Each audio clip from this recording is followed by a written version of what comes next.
Et à nos martyrs, dans beaucoup de chaînes, ils s'adressent en tant que morts, comme c'est très dérangeant, alors qu'il y a un hadith clair de notre prophète. Sous les décombres, les personnes qui meurent sous les décombres sont des martyrs, c'est clair. Et disons que nos amis donc sont des personnes de gauche, ils utilisent un tel style, mais eux donc à des gens qui meurent chez eux, ils les appellent également donc comme martyrs. Et donc alors quelle est la signification de les appeler comme morts? Non, ils ne sont pas morts, ce sont des martyrs. Et tous, ils font leurs prières, ce sont des croyants comme de la lumière. Et Dieu le Très-Haut, donc de cette vie difficile, les a pris dans son paradis. Voici le fait. Et c'est dû au fait de la miséricorde de Dieu, si Dieu le veut. Et de telles choses, bien sûr, il y a des tensions donc, qui sont fondées donc, sur la tristesse. Et il faut faire très attention à l'attitude hostile. Et le mot mort, etc., c'est vraiment très dérangeant. Donc, qu'est-ce que cela veut dire mort? Le nom est dessus, c'est un martyr. Et Dieu le Très-Haut dit auprès de Dieu, ils sont vivants. Et Dieu de leur vie de douleur difficile, tu as mis fin à cela. Et il les a fait parvenir au niveau de martyr, il les a pris dans une vie heureuse. Voici le fait, si Dieu le veut. Et nous demandons cela, que toutes ces chaînes changent donc leur style. Et à chaque fois que j'entends cela, cela me dérange beaucoup. C'est vraiment très dérangeant. Et nos frères miniers, leur moralité est très jolie. Aujourd'hui, un de nos frères qui a été donc délivré. Et donc, quand il a été pris donc sur la civière, comme donc ses bottes étaient avec de la boue, il a dit je ne veux pas le salir. Et comme il donne donc la noblesse, l'enfant de l'Anatolie regarde son honnêteté, regarde son caractère plein de respect. Dans un environnement effroyable, il y a des centaines de martyrs, il y a des blessés qui sont extraits. Et il dit que mes bottes donc, ne salissent pas cet endroit, que je fais attention. Il a demandé cela plusieurs fois. Est-ce que vous voulez que je les enlève? Et regarde donc cette noblesse de l'enfant de l'Anatolie dans ses mines, donc sous la terre, tous faisaient leur prière et tous faisaient donc leur jeûne et ces enfants, ces personnes donc faisaient donc leur jeûne. Ma conviction, le Très-Haut n'a pas voulu donc ces travaux dans des conditions difficiles, il les a pris au paradis.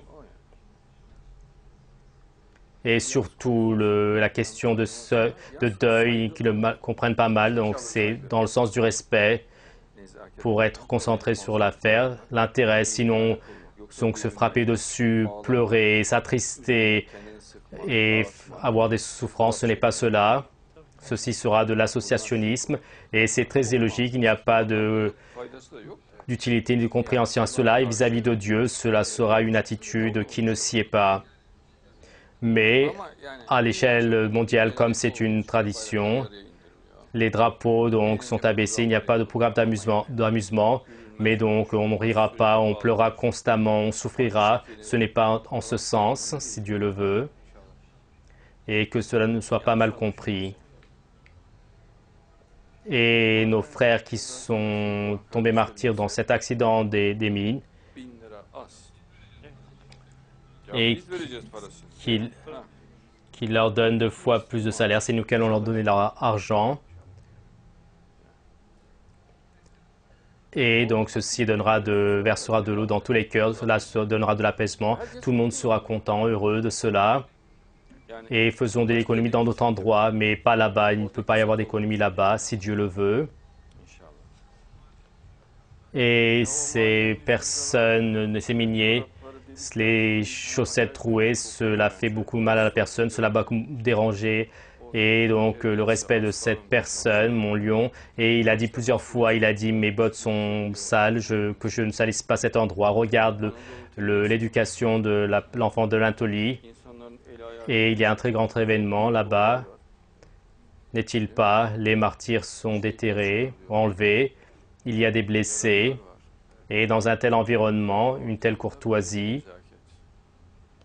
et la personne de l'Anatolie n'a pas été vue dans le monde. C'est une personne vraiment de qualité. Eux sont très bénis. Masha'Allah, c'est ainsi que Dieu le veut. Bonsoir, Monsieur Anan Mokhtar, j'écris de l'Azerbaïdjan.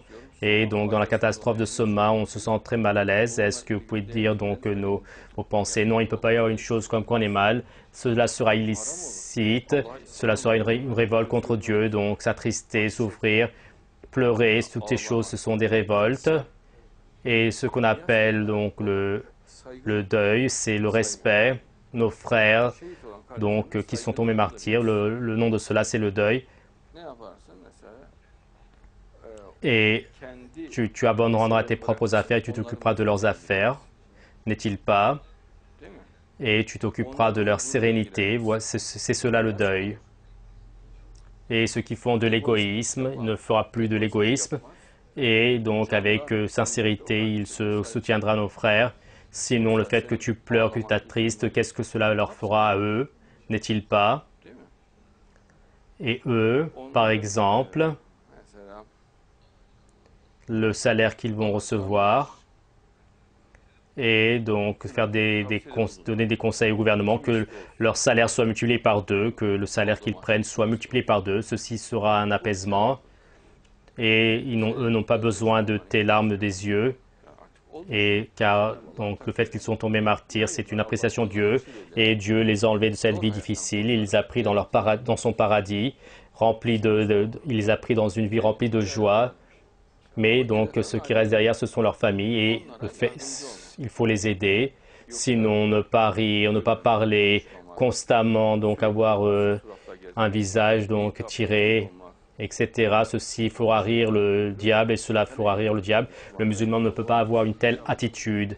Cela sera une attitude donc illicite et qui ne s'y est pas. Et Dieu dans le verset dit ainsi, si Dieu le veut, lorsqu'un mal les touche, ils disent, je demande la protection de Dieu contre le diable. Nous, certes, nous appartenons à Dieu et nous allons revenir à lui. Masha'Allah, louange à Dieu. Et dans cet accident, donc, et les personnes, les enfants qui allaient se promener en bateau, et donc où ils ont mis une bombe, est-ce que cela peut être un plan de leur part?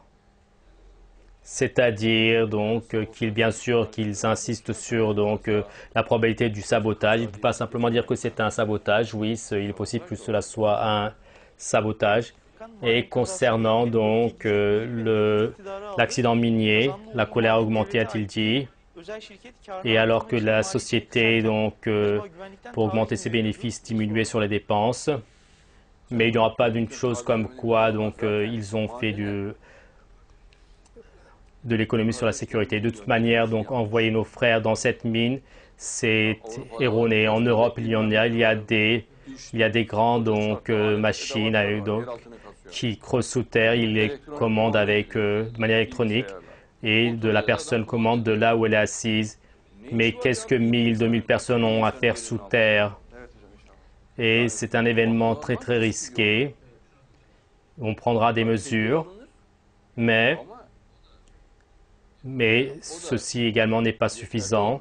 Sinon, ils peuvent faire des voies d'évacuation spéciales, des voies d'issue spéciales. Par exemple, partout, cela peut être fait, tous les 100 mètres ou les 50 mètres. Ils peuvent faire donc des voies d'évacuation, des voies de sortie. Et il y a beaucoup de mesures qui peuvent être prises, mais ce qui est le plus solide, c'est de ne pas envoyer donc nos frères là-bas. Et ils doivent travailler, mon frère, donc s'il a donc la ville de Soma sous la terre, il est également au-dessus, dans le domaine de l'agriculture. Cela peut être donc dans l'agriculture et nos frères peuvent prendre un poste partout. C'est vraiment très facile. En tant qu'agriculteurs, en tant qu'employés agricoles, ils peuvent officier. Et peut-être que la première année, ils manqueront d'expérience, mais la deuxième année, ils obtiendront un résultat magnifique si Dieu le veut. Oui, je vous écoute. Et dans le syndicat donc, allemand des ressources minières, et que dans la Turquie, donc, les sécurités dans le secteur minier sont en retrait. Mais même si on prend des mesures, c'est une affaire très, très dangereuse. Le charbon, ce qu'on appelle le charbon, c'est imbriqué avec le gaz. Il y a tout type de gaz qui se forment sous la terre. Des gaz explosifs et des gaz qui empoisonnent. De toute manière, le charbon est quelque chose qui est propice à brûler. et le gaz est propice à exploser, c'est extrêmement dangereux. Et les appareils utilisés, les appareils électriques, et on ressent que tout peut se produire. Il peut y avoir des effondrements soudains. Et est-ce qu'on peut donc faire confiance au fait d'être sous terre? Et absolument, avec une télécommande électronique, il faut utiliser des appareils robotiques. Voici la solution. Et à mes vies, la plus belle attitude à adopter, à prendre, c'est que à eux, leur donner une bonne vie, leurs enfants, leur procurer une belle vie et ne pas les encourager à la tristesse, ne pas les encourager au deuil. Et là-bas, donc, ne pas amener donc un environnement de tension, car là-bas, il y a des enfants, il y a des femmes enceintes, il y a des jeunes filles, il y a des personnes âgées. Une personne âgée mourra de tristesse si tu l'encourages à la tristesse. La femme enceinte, donc, fera tomber son bébé. Et un tel encouragement sera très, très erroné. Et sous le nom de deuil, et il n'y a pas de signification à faire vivre un deuxième mal, une deuxième souffrance. Il ne peut pas y avoir de souffrance sur souffrance. Et ce qu'on entend par seuil, c'est que nos frères là-bas, il faut les soutenir, leur témoigner de la compassion, du respect, et le fait qu'ils sont précieux, leur faire ressentir cela, et leur montrer qu'on leur donne beaucoup de valeur, et les protéger et les soutenir comme notre propre frère. Voici le deuil. Sinon, les personnes âgées là-bas, jour et nuit, les faire pleurer, et ce n'est pas donc être une cause pour leur mort. N'est-il pas les femmes enceintes les faire pleurer et faire tomber leurs enfants, et ce n'est pas faire vivre l'effroi aux petits-enfants, et à eux, donc, avec un style qui ne leur fait pas sentir donc, cette souffrance, avec le style du Coran, en leur expliquant la joie du paradis. Il faut les attirer vers cet état d'esprit heureux. Et par exemple, là-bas, avec un camion, qu'ils envoient de la nourriture, car toutes mes vies sont pauvres. Regardez, donc l'un n'avait pas de chaussettes à ses pieds et ses chaussettes étaient trouées. Toutes sont ainsi mes vies, la plupart, que l'État leur envoie de la nourriture dès aujourd'hui. Et envoyons-leur donc des camions de fruits, que leur maison s'apaise s'il y a des manques chez eux, corrigeons cela. Par exemple, s'ils ont des problèmes d'éclairage, donc corrigeons cela. S'il y a des réparations à faire, faisons faire cela avec la main de l'État. C'est nous qui allons donner l'argent pour cela. Et peu importe ce que cela coûte, faisons-le. S'ils ont des malades, faisons-les soigner, n'est-il pas? Et n'ajoutons pas souffrance sur souffrance. Et donc ton père est tombé martyr maintenant, ils disent alors faisons le deuil. Non, cela n'ira pas. Et il faut bien souligner la signification du deuil, si Dieu le veut. Donc le deuil, cela se fera ainsi. Et dans leur maison, on enverra des camions de fruits et de nourriture, de la nourriture toute prête, n'est-il pas? Dans la maison du martyr, c'est une tradition, on emmènera de la nourriture. Quand j'étais petit, c'était ainsi. Donc quand quelqu'un mourait, on leur emmenait de la nourriture. Il n'avait aucun besoin, donc abondamment. À chaque maison, abondamment, de manière suffisante, de la nourriture prête. Envoyons-leur cela. Les malades, avec minutie, dans les hôpitaux, faisons les soigner et enlevons de dessus eux ce type de souffrance. Et ceci les apaisera. Sinon, tous ensemble, pleurons, souffrons. De toute manière, ils sont dans une situation difficile et ajouter souffrance sur souffrance. Et ceci sera une attitude non conforme au Coran, à l'islam. Et comme vous l'avez déterminé, ils ont des aides. Et donc, l'État donne de la nourriture aux familles constamment. Bien sûr, dans les maisons, il faut distribuer abondamment, si Dieu le veut. Et tout de suite, que leur salaire, il leur donne, donc 2 fois leur salaire, n'est-il pas? Tout, c'est tout.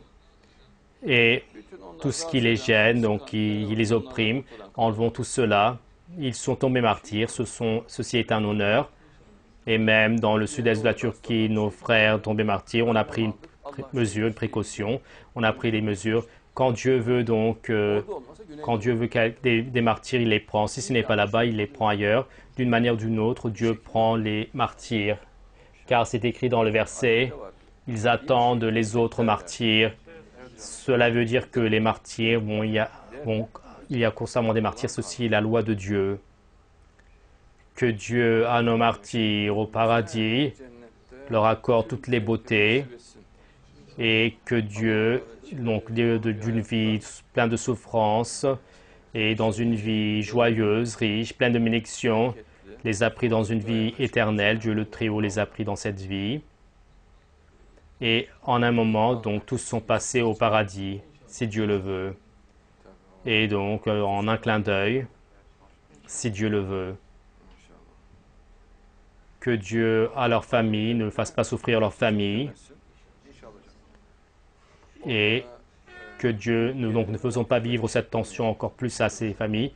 Dispersons cette tension et que là-bas, il y a une abondance qui vienne et descendons une sérénité là-bas et réjouissons chaque famille, qu'il soit dans la joie et qu'il y ait à la fois l'aide de l'État et de plus, il y a différentes donc, institutions, organismes pour aider et que nos frères donc, les fassent vivre. Et mes vies donc, sont dans l'obligation de travailler sous terre à eux, donc donnant de jolis moyens, en particulier à leurs enfants et leurs habits, leur santé, leur éducation. Ceci est très important et que l'État, concernant cela, avec une planification minutieuse et en prenant des résultats rapides, notre cœur s'apaisera. Cela va être encore mieux si Dieu le veut.